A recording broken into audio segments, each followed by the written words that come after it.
Good evening. Thanks for joining us on Galaxy Television News. I'm Solomon Ofem. The headlines. Senate has now reconsidered the controversial Electoral Act Amendment Bill, and this time empowering INEC to determine the mode of transmission of election results. Chidinma Ojukwu, main suspect in the murder of Super TV CEO Michael Ataga, pleads not guilty to 8 counts of murder, stealing and forgery.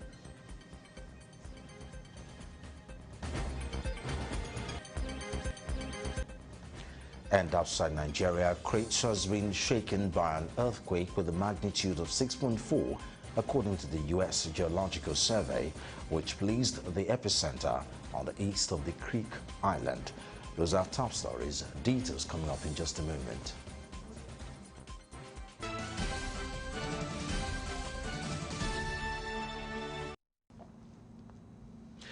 Now we'll bring you details of the news headlines and other stories. I'm Solomon Ofem. Once again, the Senate has now reconsidered the controversial Election Act Amendment Bill, and this time empowering the electoral body INEC to determine the mode of transmission of election results. The Senate also voted in favor of having political parties conduct direct primaries, as against holding both direct and indirect primaries. Galaxy's Godfrey Shimgo reports that this was the main highlight of plenary in the Senate Tuesday. The report. Following the outrage and widespread discontent that trailed the passage of the bill in July, the Red Chamber has finally had some of the clauses revisited. These clauses are 43, 52, 63, and 87. And upon reconsideration, the piece of legislation now empowers the electoral body INEC to determine the mode of conduct of elections and transfer of results. But these and other resolutions came on the heels of serious debate by a cross-section of senators. Because 43 now makes provision for acceptance of electronic voting machine and electronic or transfer of results, which means results being transferred either electronically or physically, which is exactly what caused the problem. It will make the electorate to vote according to their conscience. It will give them choice. Unlike the delegate system, where money bags will simply hijack the party and enthrone whoever they want to enthrone, regardless of whether he's acceptable or not. A good percentage of party members are still, majority are still literate, especially in the rural areas. And they're asking us to conduct, asking them to come and vote. We require a lot of enlightenment rather than having the indirect that would limit the numbers of those who will participate in primary elections. What is being proposed in clause 87 with respect to conduct of primaries by way of ensuring that every card-carrying member of a political party is able to participate is something that will really advance the cause of our democracy. In case of presidential primaries, it needs to be staggered. So I'm adding a proviso, provided that in the case of presidential primaries, the parties shall stagger their primaries along geopolitical zones. So in that case, the primaries doesn't need to take the primaries doesn't need to take place one day, because this is the American model. The passage of the amended clauses of the Electoral Act Amendment Bill was subject to voice vote in the Red Chamber. Those in favor of clause 52 as amended, say aye. Aye. Those against, say nay. The ayes have it. Clause 63. Clause 63 is what was referred to in clause 52, So if we want to know what the implication of 52 is, we read the whole of 63. So those in favor, 63, clause 63 is counting of votes and forms. So those in favor of that clause 63 stands part of the bill, say aye. Those against, say nay. The ayes have it. Upon review of the already passed bill, Clause 43 now empowers political party agents to inspect electronic voting machines and also monitor distribution of electoral materials in the lead-up to elections, while Clause 63 makes it mandatory for results to be announced at the polling units. And Clause 87 now provides that political parties nominate candidates by direct primaries that will be monitored by INEC, with all these parties expected to have valid registers of party members. Godfrey Eshemoge, Galaxy News, Abuja. The Lagos State government, through the Directorate of Public Prosecution, DPP, tried Chidinma Ojukwu and two others at the Honorable Justice Yetunde Adesonya's court, Lagos Island, for the murder of Super TV CEO Michael Ataga. 21-year-old Ojukwu, a student of the University of Lagos, was arrested on June 23 for killing Ataga at a short-let apartment in Lekki, Lagos. Chidinma Ojukwu and one Adebayo Quadri have pleaded not guilty to 8 counts of murder, stealing, and forgery. Her sister Chioma Egbuchu is also arraigned and has pleaded not guilty to receiving the late Ataga's iPhone 7. The state government is represented by Olayinka Adeyemi, while Ms. Ojukwu is represented by lawyer Onwuka Ego. Galaxy's Daniel Tenimo reports that the DPP has asked Justice Adesonya to give a date for trial and to order a further remand of the first two defendants in custody, while another counsel, Babatunde Busari, represented the second defendant. The director of the Lagos State Office of the Public Defender, Dr. Jide Martins, who led the team that represented the third defendant, asked the judge to uphold the earlier bail granted Chioma Egbuchu, which the court granted. The case has been adjourned to November 9, 2021 for further trial.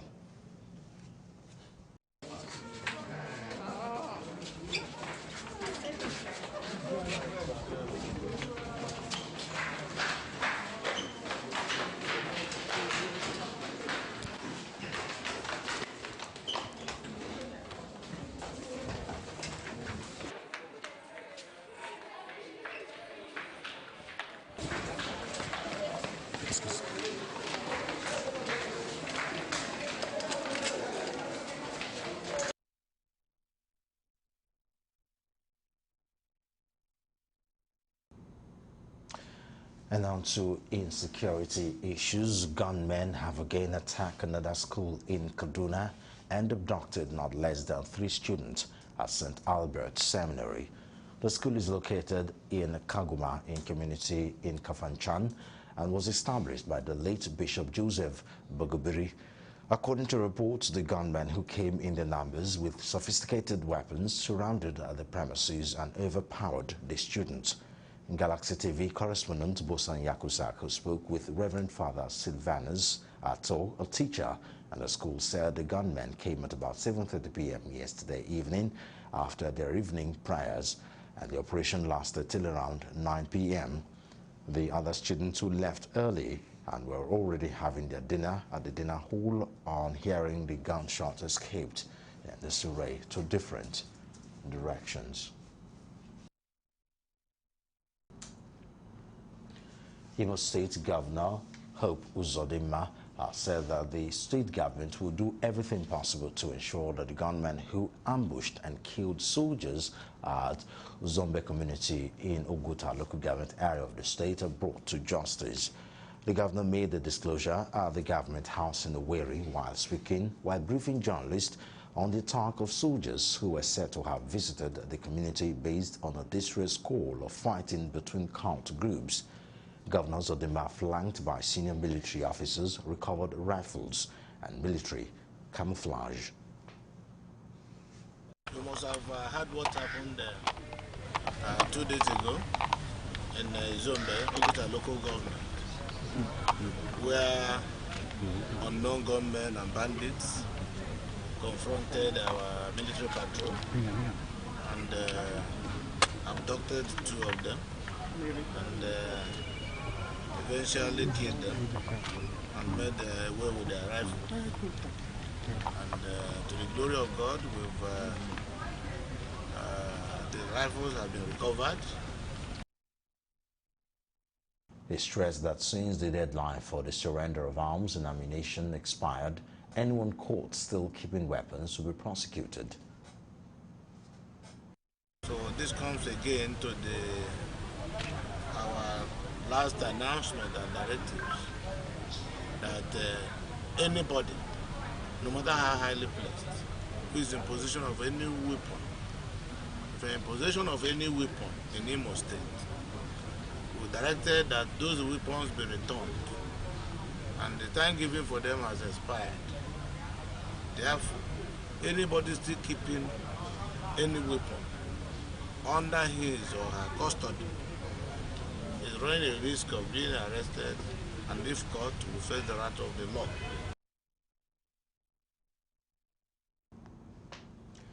The Nigerian Medical Association has decried the incessant kidnapping of medical doctors and other health workers in the country, calling on the federal government to find lasting solutions to the problem. The national president of the body, Professor Innocent Uja, at a press conference held in Ibadan to mark the commencement of the Physician Week of the association, lamented the state of security in the country. Correspondent Kunle Ojo reports that the chairman of the association in Oyo State, Dr. Oyetunde Fasola, condemned the killings if doctors in Anambra State, while calling on governments to do everything possible to rescue workers and others, rather, in captivity. We are using this medium to condemn the kidnapping and killing of doctors and other health workers by insurgents. The current killings of doctors in Anambra State is condemned in its strongest terms. We again urge the federal government to do all within its power to rescue those in captivity. The President's Association of Resident Doctors of Nigeria, UCH Ibadan chapter, Dr. Zachariah Hussein, said days after the suspension of the strike, the government is yet to take concrete steps on some of the union demands, while Dr. Fasola assured that the government will not renege on its promise. We've just suspended our strike, and in spite of the promises the government have made, some of those promises have still not been fulfilled. For example, the MRTF that was said to have been paid, less than 60% of doctors have really received the MRTF. Not a suspended strike. Suspended strike can be revisited. That's why it's said that it's been suspended, because we believe that most of the things listed and agreed on by federal government to do for NAT is being resolved.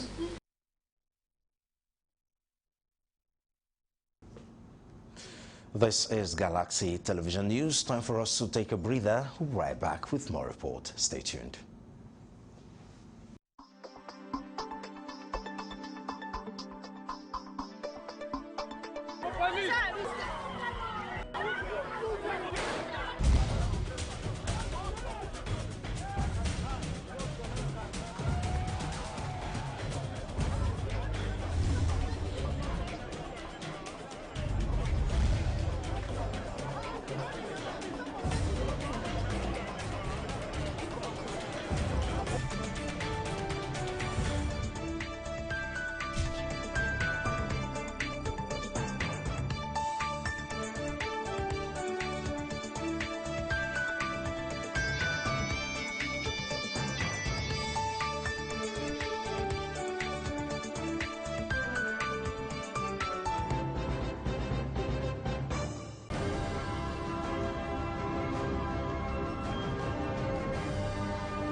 Thanks for staying tuned. This is Galaxy Television News. For more updated latest news, visit our website, galaxytvonline.com.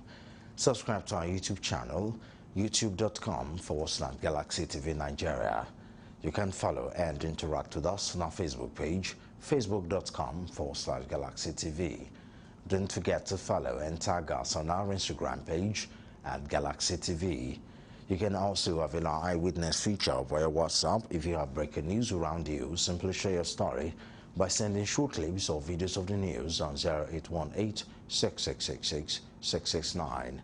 Our social media platforms are user-friendly and can always accommodate your live updates and comments. And on to health matters, the Commissioner for Health, Lagos State, Professor Akin Abayomi, has revealed that the Lagos State government is taking major steps to ensure biosecurity in the state.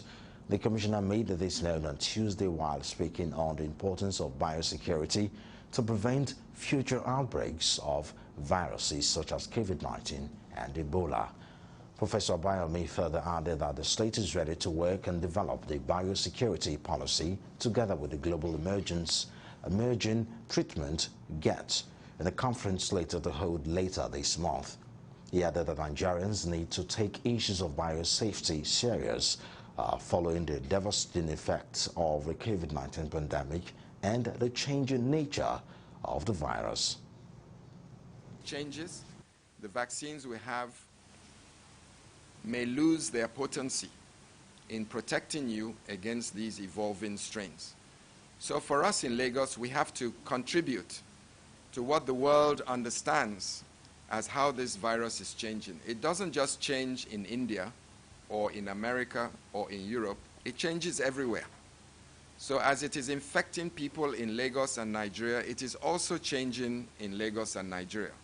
So we as Lagosians and Nigerians need to contribute to the global understanding of how this virus is changing and to be able to send samples of these viruses to our collaborators who are developing vaccines to incorporate these changes into the future vaccines that will evolve. It was clear during the crisis then in West Africa that West African countries lacked the capacity, the policy, the structure, and the human capacity to cope with such level of biosecurity threats. And there was an urgent need to set up organizations and institutions that will enhance the capacity of African countries to cope with biosecurity threats. As we speak, Africa produces less than 1% of the vaccines that we use on the continent, and we are still struggling to vaccinate about 4% of the total population of Africa against COVID-19. And from Lagos State, we move over to Oyo State, where the Commissioner of Police, Ngozi Onodeka, has warned individuals and groups planning to embark on large-scale violent protest in part of the state in commemoration of 1-year anniversary of the unfortunate October End SARS saga to desist. Onodeka, in a statement issued by the Public Relations Officer of the Command, Adewale Osifese, urged organizers to have a rethink, as the command would not hesitate to use any legitimate means necessary within the ambit of the law to enforce sanity and prevent needless loss of lives and wanton destruction of private and public properties, including critical government infrastructures. Commissioner of Police has directed extensive visibility and aggressive patrols by area commanders and divisional police officers, while adequate deployment of operational, intelligence and tactical assets will be strategically positioned across every nooks and crannies of the state. She appealed to parents, guardians and leaders that wield various degrees of influence in religious, educational and traditional areas to warn their wards and proteges against being used by merchants of anarchy, as violators will be thoroughly sanctioned and prosecuted.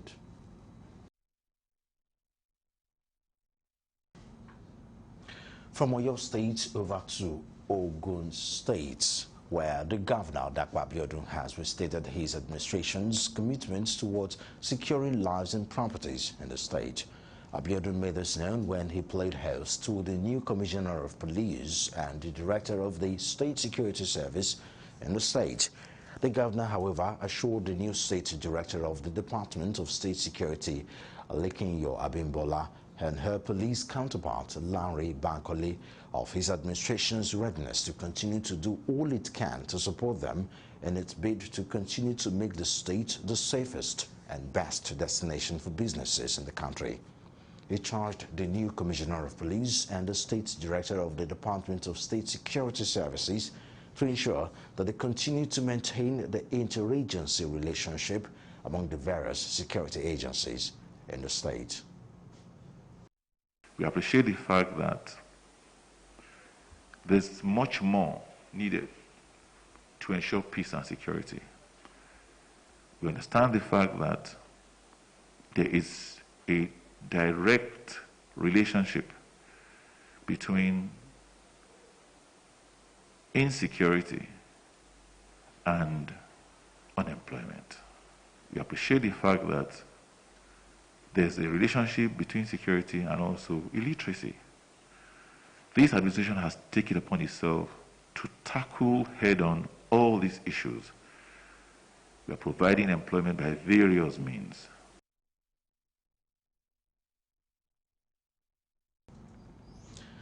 And now we'll move over to drug abuse. The United Nations Office on Drug and Crimes, UNODC, has said that 14.4% of Nigerians are presently engaged in drug abuse.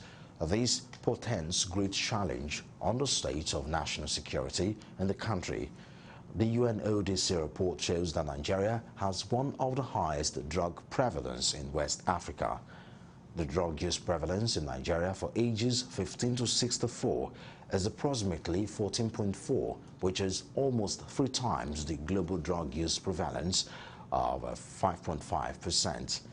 Security expert Richard Amoa attributes the spate of insecurity to the alarming trend of drug abuse as well as the intake of hard drugs. He further challenged the National Drugs Law Enforcement Agency, NDLEA, to do more in curbing the act.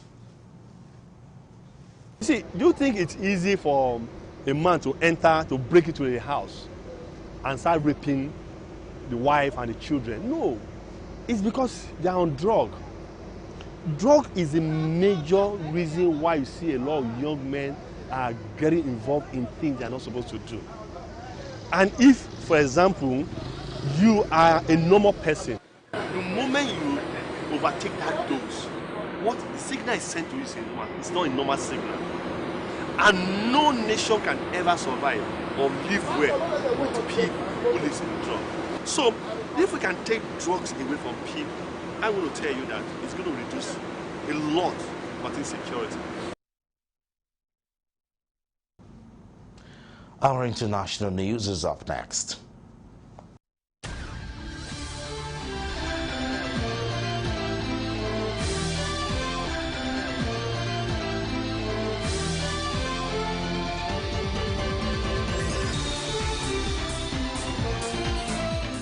This is news from the international scene. Crete has been shaken by an earthquake with a magnitude of 6.4 according to the U.S. Geological Survey USGS, which placed the epicenter on the east of the Greek island. Some buildings were damaged, but there are so far no reports of casualties. Tremors were felt across several of the Dukanese Island, the National Observatory of Athens says. Crete was hit last month by 5.8 magnitude quake, which killed one and caused damages. The smart church of Agios Nikolaos in Sitia was demolished by the latest tremor, local media report. The USGS placed the Crete quake at a depth of 10 kilometers, which is fairly shallow and therefore liable to cause more damages. There have been several aftershocks since it struck at 9:24 a.m. GMT. Greece is hit from time to time by earthquake as it lies on a network of geological fault lines.